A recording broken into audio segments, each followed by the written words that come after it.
Nasib Sintayong usai Indonesia terhindar sanksi. Jasa Elkan Bagot dibalik naturalisasi pemain keturunan. Pelatih baru Vietnam tampik pernyataan Indra Syafri. Simak video selengkapnya hanya di Garuda Space Update.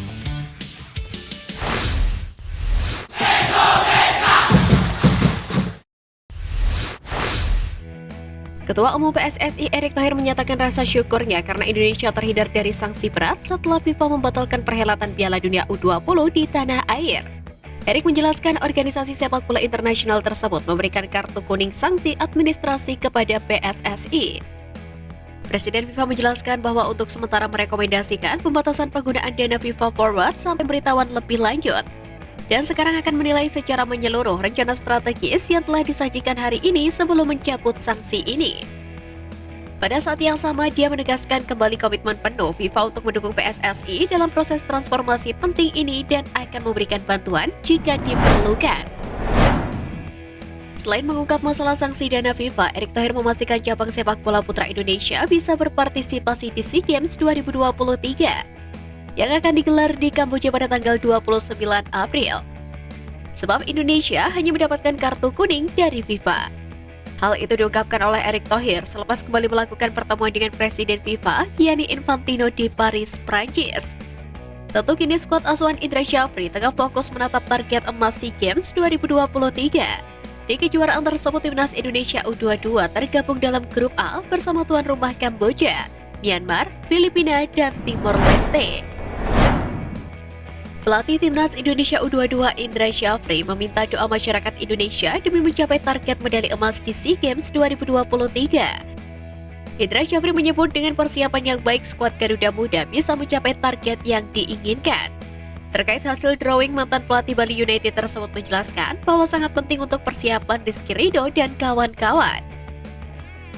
Indra Syafri menegaskan skuad asuhannya akan fokus menyelesaikan 4 pertandingan di babak penyisian dengan baik, lalu melangkah ke semifinal, lanjut lolos final, dan meraih hasil terbaik. Sepak bola Indonesia dipastikan akan tetap berjalan sebagaimana mestinya menyusul sanksi ringan oleh FIFA.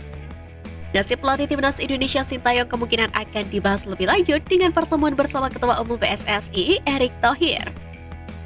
Di era kepengurusan sebelumnya, Muhammad Iryawan sempat menjanjikan kontrak berdurasi 4 tahun kepada Sintayong. Hal itu diperkuat pula dengan pernyataan Sekretaris Jenderal PSSI Yunus Nusi. Saat itu Yunus Nusi mengatakan bahwa pihak PSSI sangat berharap Sintayong memperpanjang masa baktinya bersama skuad Garuda. Per 6 April 2023, peringkat FIFA Timnas Indonesia naik ke ranking 149 dengan koleksi 1049,94 poin. Hasil itu didapat usai Timnas Indonesia 2 kali berhadapan dengan Burundi pada FIFA Matchday Maret 2023 silam. Peringkat FIFA yang diduduki Timnas Indonesia saat ini merupakan yang terbaik sejak tahun 2012 silam. Namun sayang, Timnas Indonesia berada di urutan kelima di Asia Tenggara dan peringkat ke-28 di Asia. Timnas Indonesia harus konsisten meraih hasil positif di setiap FIFA Matchday jika ingin menyalip ranking rival-rivalnya. Pada FIFA Matchday Juni 2023 nanti, Timnas Indonesia akan berhadapan dengan Palestina. Pelatih Timnas Indonesia U22 Indra Syafri mengaku belum mendapatkan jawaban dari Ronaldo Kuate setelah memanggilnya untuk mengikuti pemusatan latihan persiapan SEA Games 2023. Selain Ronaldo, ada 3 pemain abroad yang dipanggil ke Timnas U22, yakni Elkan Bagot, Pratama Arhan, dan Marcelino Ferdinand. Indra Syafri membutuhkan 20 nama terbaik untuk menjadi bagian dari Timnas Indonesia U22 di SEA Games 2023 yang berlangsung di Kamboja pada tanggal 29 April mendatang, khususnya cabang olahraga sepak bola. Sayangnya SEA Games 2023 bukan agenda FIFA, sehingga butuh perjuangan ekstra agar bisa meminjam pemain dari klubnya masing-masing. Pelatih baru Vietnam, Philippe Trossaer, menegaskan Vietnam bakal bertekad untuk mempertahankan medali emas di SEA Games 2023. Hal itu diungkapkan usai hasil drawing meski tergabung di grup B yang notabene grup neraka. Sebelumnya, pelatih Timnas Indonesia U22 Indra Syafri berharap bahwa Vietnam tidak akan tampil baik di SEA Games 2023. Hal itu karena tim Gajah Perang sedang masa transisi dari Park Hang-seo ke Philippe Trossaer. Indra Syafri menilai Vietnam sebagai batu sandungan jika masih ditangani Park Hang-seo.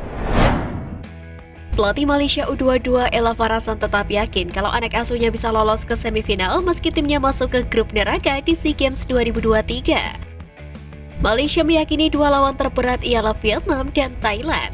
Vietnam sendiri berstatus sebagai juara bertahan, sedangkan Thailand merupakan tim tersukses di SEA Games dengan 16 gelar. Meski begitu, Ella Farasan menegaskan akan mempersiapkan timnya dalam kondisi prima dan bermain sesuai visi dan misi meraih emas SEA Games 2023. Pemain keturunan timnas Indonesia Sandy Walsh menceritakan kisahnya selama bulan Ramadan. Hal itu terlihat dalam unggahan akun YouTube pribadinya. Meski bukan muslim, pemain 28 tahun tersebut berusaha untuk mencoba melakukan puasa Ramadan. Sandy Walsh mengaku telah melakukan puasa Ramadan ini selama seminggu bersama sang pacar. Bahkan Sandy Walsh meminta saran dari rekan-rekan, terutama dari beberapa pemain timnas Indonesia.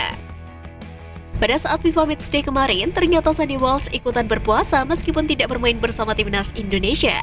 Selama sahur, dia lebih banyak mengkonsumsi minuman sesuai dengan saran dari rekan-rekannya agar terhindar dari dehidrasi. 3 klub BRI Liga 1 saling berebut ex-bintang Liverpool Daniel Sturridge, dan hal itu terungkap oleh salah satu media Inggris, yakni Football Insight. Adapun 3 klub yang dimaksud yakni Persija Jakarta, Persebaya Surabaya, dan Dewa United. Namun kabar tersebut hanya sebatas rumor. Belum ada pernyataan resmi dari ketiga klub BRI Liga 1 yang bersangkutan. Daniel Sturridge sendiri saat ini memang tidak terikat dengan klub manapun hingga detik ini. Terakhir dia bermain bersama klub Australia, Perth Glory. CV dari sang pemain sendiri memang bukan kaleng-kaleng, bahkan dia sempat membela timnas Inggris. Pengamat sepak bola nasional Muhammad Kusaini menyebut keputusan FIFA yang hanya memberikan sanksi ringan membuktikan bahwa Indonesia sebagai negara penting bagi otoritas sepak bola dunia. Pengamat yang akrab disapa Bungkus itu menganggap FIFA paham apa yang terjadi di balik dinamika persiapan Piala Dunia U20 yang akhirnya batal digelar di Indonesia. Indonesia tidak pernah menolak dan mengembalikan mandat kepada FIFA. Hanya saja FIFA menganggap Indonesia belum siap menjalankan peran sebagai tuan rumah. Sementara itu, Ketua Umum PSSI Erick Thohir bersyukur Indonesia hanya mendapatkan sanksi dari FIFA. Erick menganggap hukuman ini kartu kuning dari FIFA untuk Indonesia. Elkan Bagot punya peran penting dalam keputusan Justin Hubner, Ivar Junar, dan Rafael Struijk yang mantap bela timnas Indonesia. Hal itu diungkapkan oleh ex-pengurus PSSI Hamdan Hamidan. Melalui unggahan Instagram pribadinya, Hamdan Hamidan menyebut Elkan Bagot awalnya juga dipersiapkan untuk Piala Dunia U20 2021 sebelum ditunda, dan akhirnya dibatalkan. Kini meski Piala Dunia U20 batal di Indonesia, Justin Hubner, Ivar Junar, dan Rafael Struijk tetap berkomitmen membela timnas Indonesia. Hamdan Hamidan pun mengatakan kalau ketiga pemain tersebut serius untuk memperkuat timnas Indonesia. Sekian Flash News kali ini Sobat Garuda, mari terus dukung perjuangan timnas Indonesia. Nantikan Flash News Edition dari Garuda Space selanjutnya. Terima kasih dan salam olahraga.